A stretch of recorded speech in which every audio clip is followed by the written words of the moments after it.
I was given an astounding fact the other day about the carbon tax. Speaking to a developer, someone with decades of experience in actually getting things built. And they told me that to create 1 ton of cement, you need to emit 1 ton of carbon. The cost of 1 ton of cement is below the $170 that the carbon tax is going to. And so they said by 2030, the carbon tax will cost more than the cement will. So it will more than double the cost of cement, which is vital to use in construction of building homes, building schools, building hospitals. Well, what will more likely happen is that the cement and concrete quarries and factories across Canada will simply close, and they will move to the United States, and there will be shipments of concrete and cement powder coming up from the Americans.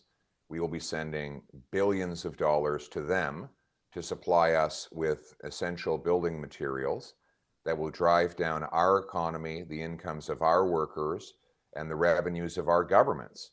The same is true with steel. The carbon tax is costing Stelco in Hamilton $500 million. Under the plan to quadruple the tax over the next 5 years, Stelco's gone. I predict Algoma is gone, and all the steel making in this country will simply move to the United States. And if the tariffs are lifted, they'll move to China, because there's no way you can produce steel. This will be a nuclear winter for our economy. Brian, the finance department says that this year alone, with the 17-cent a liter tax, it deletes $25 billion of our GDP. This isn't Pierre Poilievre's calculations. This isn't, the Fraser Institute or a conservative-leaning think tank. This is the finance department of Justin Trudeau. Wow. By 2030, it's $30 billion. And then you would add the second carbon tax, which they call the so-called clean fuel standard. That will delete another $10 billion.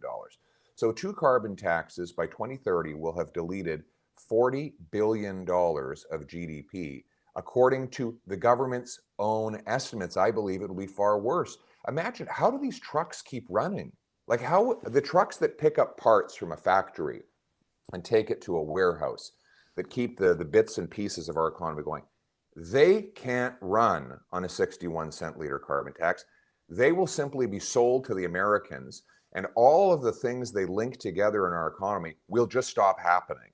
It will be a catastrophic collapse if this carbon tax quadrupling goes ahead, as the NDP-Liberals propose, and that is why it is a carbon tax election. It is the existential question of the election.